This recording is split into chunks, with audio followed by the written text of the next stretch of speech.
എല്ലാവരും ചെയ്യുന്ന പോലെ ചെയ്തിട്ട് കാര്യമുണ്ടോ? വി ഷുഡ് ബി ഡിഫറെന്റ് അല്ലേ?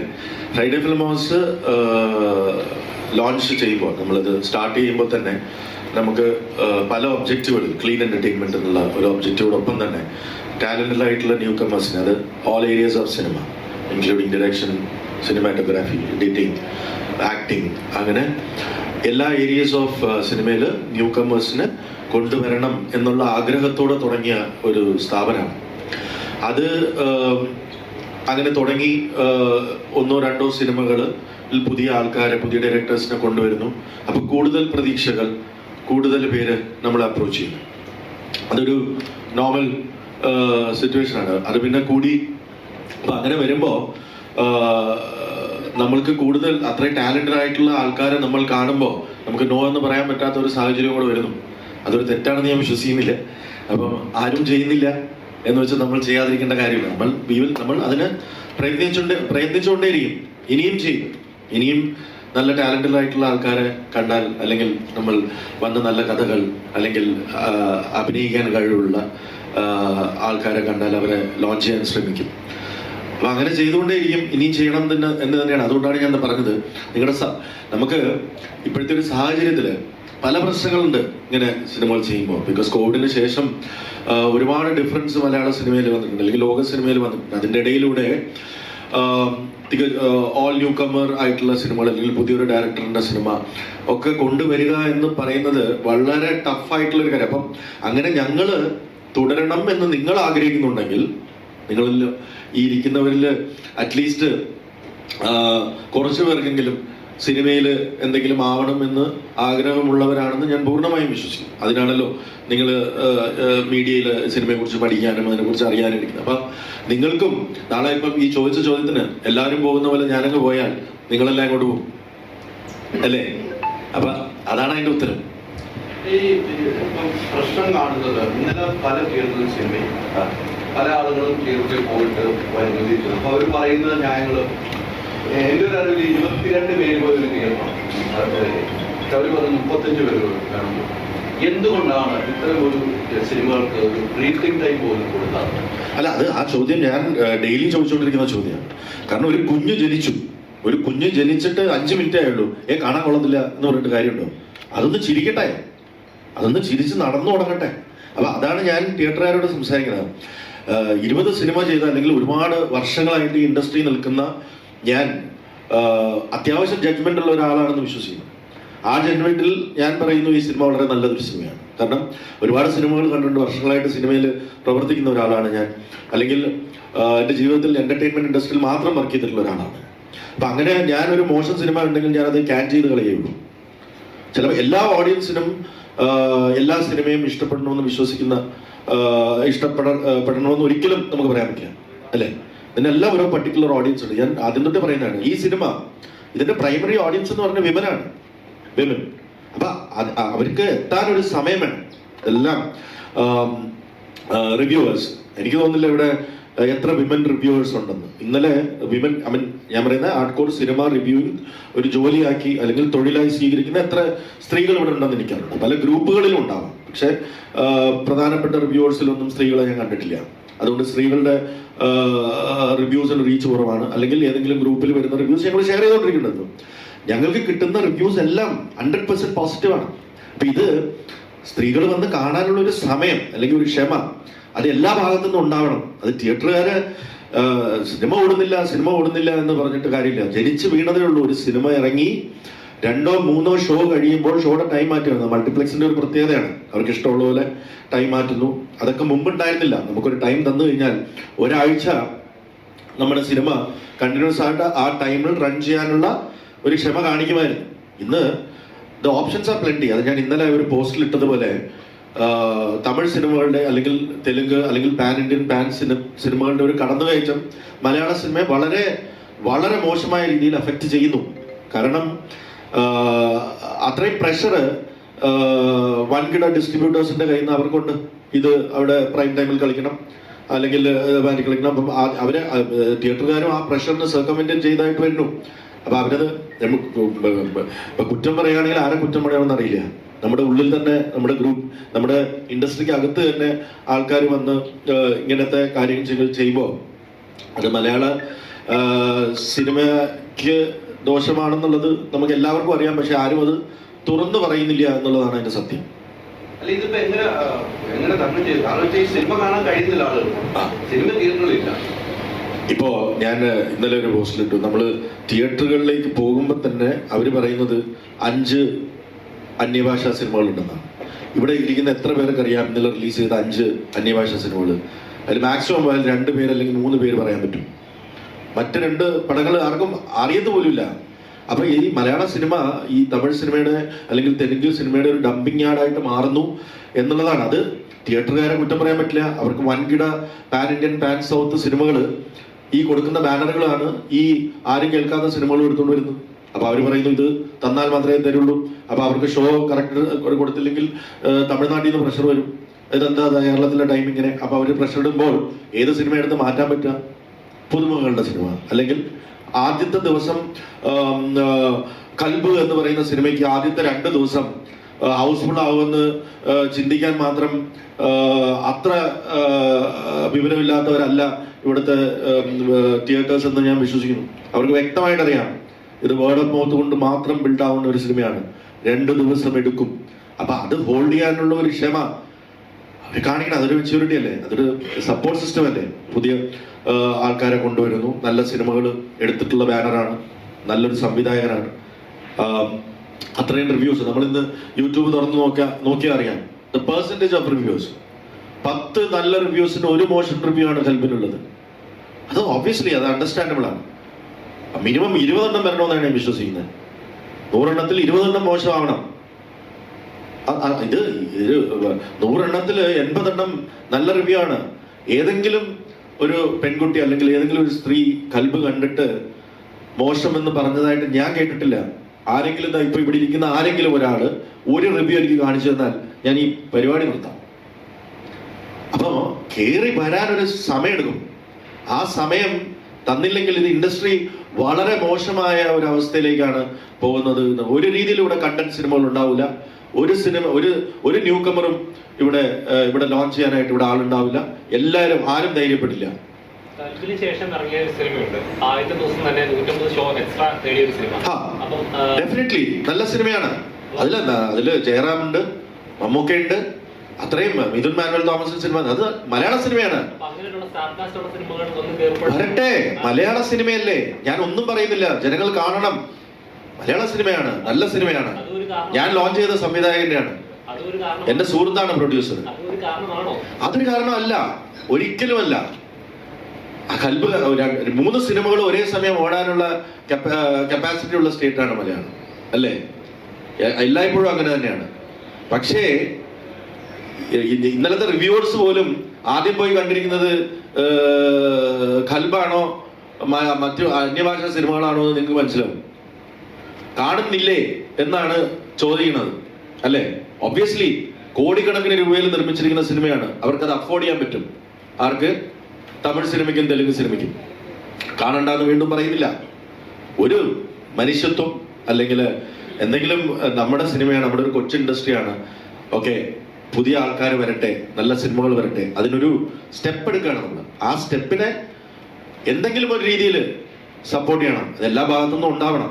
ഇല്ലെങ്കിൽ നമുക്ക്, ഞാൻ ഇപ്പൊ നേരത്തെ ചോദിച്ച പോലെ, നമുക്കും ഒഴുക്കിന് അനുസരിച്ച് പോവാം. എന്തിനാ ഇങ്ങനെയുള്ള സിനിമകൾ നിർമ്മിക്കുന്നത്? ഞാനും പോയി ഏറ്റവും എളുപ്പമുള്ള പണിയാ. വെയിൽ കൊള്ളണ്ട, സ്ക്രിപ്റ്റ് നോക്കണ്ട, സെല്ലിംഗ് പ്രഷേഴ്സ് ഇല്ല. നേരെ പോവുക, മലയാളത്തിലേക്ക് ഡബ് ചെയ്യുക, എടുത്തോണ്ട് വരിക, ഇടുക. റിവ്യൂ പറയുകയോ പറയാതിരിക്കുകയോ എന്ത് വേണമെങ്കിലും ആയിക്കോട്ടെ, റിസ്ക് ഇല്ലല്ലോ. നമുക്ക് OTT-യിൽ കൊടുക്കണ്ട, സാറ്റലൈറ്റിൽ കൊടുക്കണ്ട, ഒഴുക്കിന് ഇപ്പം ഇവിടെ അങ്ങനെയാണെങ്കിൽ ഉണ്ടാവുക, മലയാളത്തിൽ ഉണ്ടാവുക എന്താണെന്നറിയാമോ? ഒരു 60-70 മലയാളം പടം ഇറങ്ങും. ഓൾ സ്റ്റാർ കാസ്റ്റ് ഉള്ളത്, അങ്ങനെയുള്ള സിനിമകൾ ഇറങ്ങും. ബാക്കി തമിഴ്, തെലുങ്ക്, ഹിന്ദിയും കളിച്ച് പോവാം. പഴയ പോലെ നമ്മുടെ ഐഡന്റിറ്റി എന്നുള്ള കണ്ടന്റ് ഫിലിംസ് അല്ലെങ്കിൽ നല്ല കഥകളുള്ള കൊച്ചു നല്ല സിനിമകൾ ഇല്ലാണ്ടാവും. അത് തന്നെയാണ് സംഭവിക്കാൻ പോകുന്നത്. ഏറ്റവും പ്രധാന ചലഞ്ചാണ്. മുമ്പ് ഒരു സെറ്റ് ഓഫ് ആർട്ടിസ്റ്റുകളുടെ സിനിമകൾ, അതൊക്കെ അതിനിവിടെ നല്ല ഫാൻ ഫോളോയിങ് ഉണ്ട്, നമുക്കുണ്ടായിരുന്ന സിനിമകളാണ്. ഇന്ന് OTT-ക്ക് ശേഷം OTT-യിൽ ഈ മലയാളത്തിൽ ഈ പാൻ ഇന്ത്യൻ പാൻ സൗത്ത് സിനിമകൾ മലയാളത്തിൽ ഡബ് ചെയ്യുക എന്നുള്ളത് മാൻഡേറ്ററി ആണ്. ബിക്കോസ് അവർ എല്ലാ ലാംഗ്വേജ് സിനിമകളും എടുക്കുന്നു. അപ്പൊ ഇവരെന്തായാലും അതിലേക്ക് ഇൻവെസ്റ്റ് ചെയ്യുന്നുണ്ട്, മലയാളം ഡബിങ്ങിലേക്ക് OTT കൊടുക്കാൻ വേണ്ടി.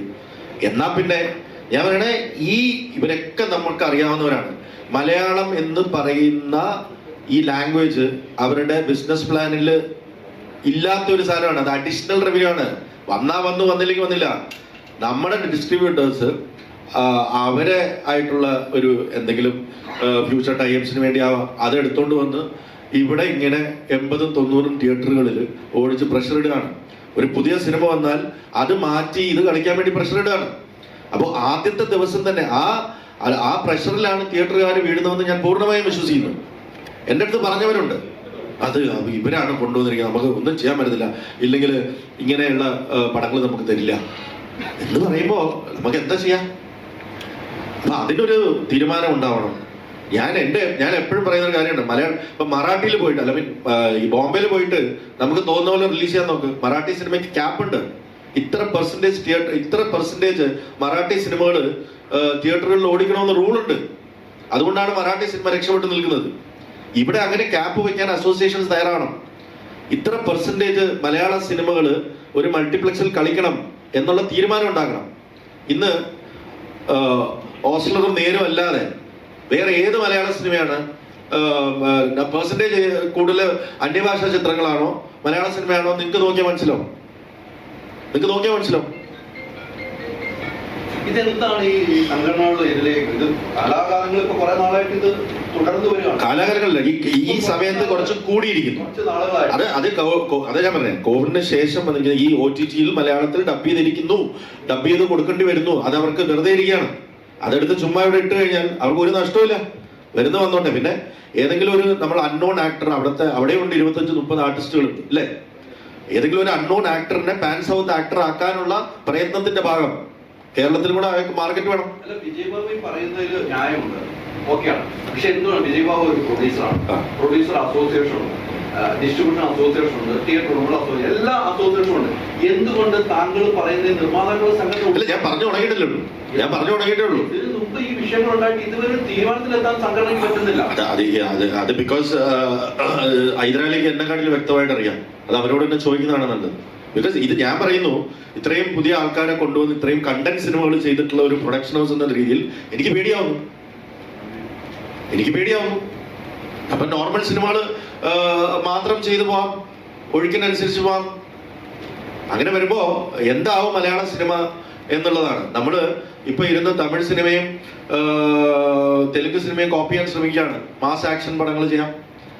മുമ്പ് നമ്മൾ ചെയ്തിരുന്ന സിനിമകൾ 10 വർഷത്തിന് ശേഷം ഹിന്ദിയിലും തമിഴിലും റീമേക്ക് ചെയ്ത് സൂപ്പർ ഹിറ്റ് ആക്കിയിട്ടുണ്ട് അല്ലേ? 10 വർഷത്തിന് ശേഷം റാംജി റാവ് സ്പീക്കിംഗ് പോലുള്ള സിനിമകൾ, അതായിരുന്നു മലയാള സിനിമ. ഇന്ന് അവര് 10 വർഷം മുമ്പ് എടുത്ത ടൈപ്പ് സിനിമകൾ നമ്മൾ ഇവിടെ ഇരുന്ന് ഉണ്ടാക്കാൻ ശ്രമിക്കുകയാണ്. ആട്ടം നല്ല പടമായിരുന്നില്ലേ? എത്ര ദിവസം ഓടി? തിയേറ്റേഴ്സ് 3 ദിവസം കഴിഞ്ഞ് ഒരു ദാക്ഷിണ്യം ഇല്ലാതെ എടുത്ത് കളയാണ്. അങ്ങനെ എത്ര സിനിമകൾ, നല്ല സിനിമകൾ എനിക്കറിയാം. കഴിഞ്ഞ നവംബർ ഡിസംബർ മാസങ്ങളിൽ ഇറങ്ങിയ ഏറ്റവും നല്ല കണ്ടന്റ് സിനിമകൾ, അതൊക്കെ എങ്ങനെ കളക്ഷൻ വരേണ്ട സിനിമയായിരുന്നു 3 വർഷം മുമ്പാണെങ്കിൽ എത്ര വന്നിട്ടുണ്ടാവും? അതാണ് അത് ടൈമിങ്ങിനാണ്.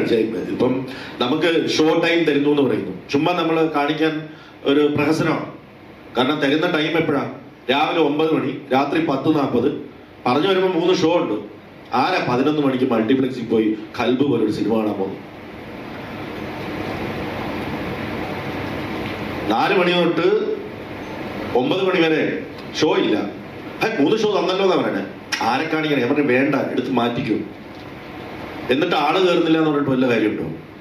കൽബ് പോലൊരു സിനിമ, വലിയ താരങ്ങളും ഇല്ലാത്ത സിനിമയ്ക്ക് രാവിലെ 9 മണിക്ക് ആളുകൾ ഇടിച്ചു കയറുമെന്ന് വിശ്വസിക്കാൻ മാത്രം മണ്ടന്മാരാണോ തിയേറ്ററുകാർ? അതിനാണ് സപ്പോർട്ട് ഇല്ലായ്മ എന്ന് പറയുന്നത്. ഈ പണ്ടത്തെ പോലെ MG ഒന്നുമില്ലേ? അങ്ങനെയൊന്നുമില്ല. ഇപ്പൊ ഡിസ്ട്രിബ്യൂഷൻ പെർസെന്റേജ് ടേംസ് MG ഒന്നുമില്ല. MG ഒക്കെ അല്ലെങ്കിലും ഇങ്ങനെയുള്ള സിനിമകൾ കിട്ടാറുണ്ട്. ഞാൻ ഉണ്ടാക്കിയ ഒരു സിനിമയ്ക്ക് MG കിട്ടിയിട്ടില്ല. കാരണം ഞാൻ ഉണ്ടാക്കുന്നതല്ല അങ്ങനത്തെ സിനിമകളാണ്. അല്ല, അതുകൊണ്ടാണോ തിയേറ്റർ ഉടമകൾക്ക് നഷ്ടം വരുന്നത്? ഇപ്പം ഈ പറഞ്ഞതുപോലെ രാവിലെ 9 മണിക്ക് ഷോയ്ക്ക് ഒരു പേരിനൊരു ഷോ 9 മണിക്ക് രാത്രി 11 മണി ആ ഷോയ്ക്ക് ആള് വരുന്നത് തിയേറ്റർ ഉടമകൾക്ക് നമുക്ക് അറിയാം, ആരും പോകുന്നില്ല. പക്ഷെ തിയേറ്റർ ഉടമകൾക്ക് ഭീകരമായ നഷ്ടവും സംഭവിക്കുന്നുണ്ട്. ആളില്ലാതെ സിനിമ ഓടിക്കാൻ നഷ്ടവും സംഭവിക്കും. അങ്ങനെ ഓടിച്ച ചിത്രമുണ്ടോ? നമ്മൾ പോയി ചെക്ക് ചെയ്യോ? ഇത് ഓടിക്കാതിരിക്കാൻ വേണ്ടിയിട്ടാണ് ഇവിടെ 9 മണിക്ക് തരുന്നത്. ആ ഒരു രീതിയാണ് ഇവർ തുടർന്നുകൊണ്ടിരിക്കുന്നത്. ആള് കയറിയില്ല, അതുകൊണ്ട് ഓടിക്കുന്നില്ല, അത്രയല്ലേ ഉള്ളൂ.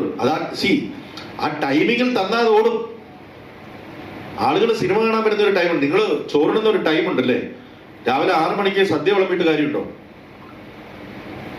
അതാ മനഃപൂർവ്വം തന്നെ നമ്മൾ തരുന്നു എന്ന് വരുത്തി തീർക്കുകയും എന്നാൽ അത് കഴിഞ്ഞ ഉടനെ ആള് കയറുന്നില്ല ഉള്ള സ്ക്രിപ്റ്റ് ആദ്യമേ എഴുതി വെച്ചിരിക്കുക. പിന്നെ എങ്ങനെയാണ് നമ്മൾ നല്ല സിനിമകൾ ഉണ്ടാക്കുന്നത്? എങ്ങനെയാണ് ഒരു പ്രൊഡ്യൂസർക്ക് ധൈര്യം വരുന്നത്? നല്ല സ്ക്രിപ്റ്റിൽ പുതുമുഖങ്ങളെ വെച്ച് നല്ല സിനിമ ചെയ്യാൻ എങ്ങനെ ധൈര്യം വരും? അപ്പൊ ഇതൊക്കെയാണ് അതിന്റെ പ്രധാന കാര്യങ്ങൾ. അതിനാണ് ഞാൻ എന്തായാലും ഒരു പ്രൊഡ്യൂസർ എന്നുള്ള നിലയിൽ അല്ലെങ്കിൽ അസോസിയേഷന്റെ ഒരു പ്രോമിനന്റ് മെമ്പർ എന്നുള്ള രീതിയിൽ ഞാൻ ഇതിനൊരു ചർച്ചയാക്കാൻ തന്നെ തീരുമാനിച്ചിരിക്കുന്ന കാര്യമാണ്. തമിഴ് സിനിമകൾക്ക് ഗ്യാപ്പ് വെച്ചില്ലെങ്കിൽ ഇത് ഒരുപാട് എല്ലാവർക്കും ബിഗ് ആർട്ടിസ്റ്റ് സിനിമകൾ കാണാൻ ചെയ്യാൻ പറ്റുമെന്ന് വിചാരിക്കുന്നില്ല. ഞാൻ വിചാരിക്കുന്നില്ല.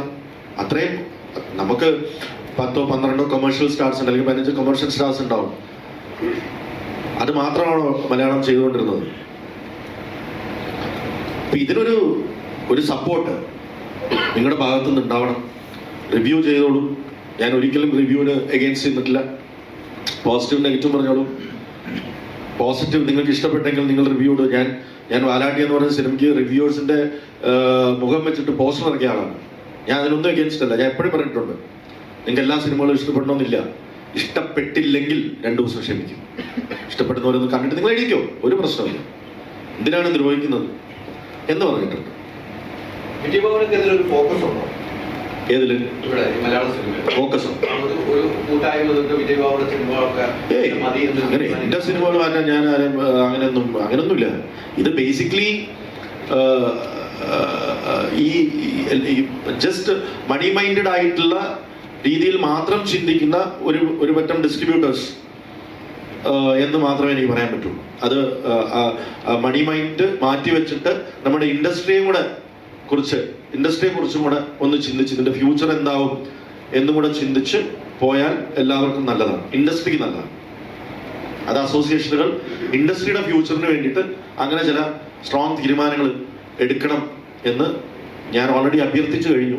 നീ കുറച്ചും കൂടെ സ്ട്രോങ് ആയിട്ട് പറയും. മുൻപ് ഈ റിവ്യൂസിന്റെ ഇഷ്യൂസിൽ ഇച്ചിരി നല്ല ഒരു ഡയറക്ടർ തന്നെ മുന്നോട്ട് ഇറങ്ങി കേസ് കൊടുത്ത് പിന്നീട് ഒരു അസോസിയേഷൻ വന്ന് അത് നോക്കാൻ തന്നെ ഒരു ഗ്രൂപ്പ് ഉണ്ടായിരുന്നു. ഇപ്പൊ അതൊരു ഡയറക്ടർ തന്നെ മുന്നിട്ട് ഇറങ്ങിയതാണ് അദ്ദേഹത്തിന്റെ സിനിമയ്ക്ക് വേണ്ടി.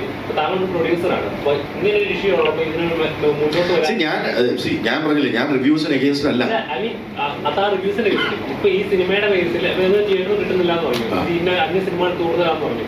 അതിന്റെ പേരിൽ ഈ ഒരു കംപ്ലൈന്റ് ലീഗലി പോകാൻ അതൊന്നും ലീഗലി നമുക്ക് ചെയ്യാൻ പറ്റില്ല. അതിനൊന്നും ലീഗൽ ഒരു സബ്മിഷൻ ചെയ്യാലോ. അല്ല, അതിനൊന്നും ലീഗൽ വാലിഡിറ്റി ഇല്ല. ഇതൊക്കെ നമ്മൾ ഇതൊക്കെ സെൽഫ് ഡിസിപ്ലിൻ, അല്ലെങ്കിൽ നമ്മൾ ഈ ഇൻഡസ്ട്രിയിൽ നിലനിന്നാലേ എല്ലാവരും ഉള്ളൂ എന്ന് ചിന്തിച്ച് സെൽഫ് ഡിസിപ്ലിൻ ചെയ്യേണ്ട കാര്യങ്ങളാണ്. ഞാൻ പോയി എനിക്ക് തിയേറ്റർ എടുത്തില്ല എന്ന് പറഞ്ഞ് കേസ് കൊടുത്താൽ ലോകത്തിലെ ഏറ്റവും വലിയ മണ്ടനായിരിക്കും. അതിന് ആ ലോ നമ്മളിവിടെ നമ്മുടെ അസോസിയേഷനിൽ എടുത്താൽ അതിനെ അഗേൻസ്റ്റ് പോയാൽ എനിക്ക് പോയി കംപ്ലൈന്റ് ചെയ്യാം. അപ്പൊ അങ്ങനെ ഒരു തീരുമാനം ഇവിടെ ഇല്ലല്ലോ.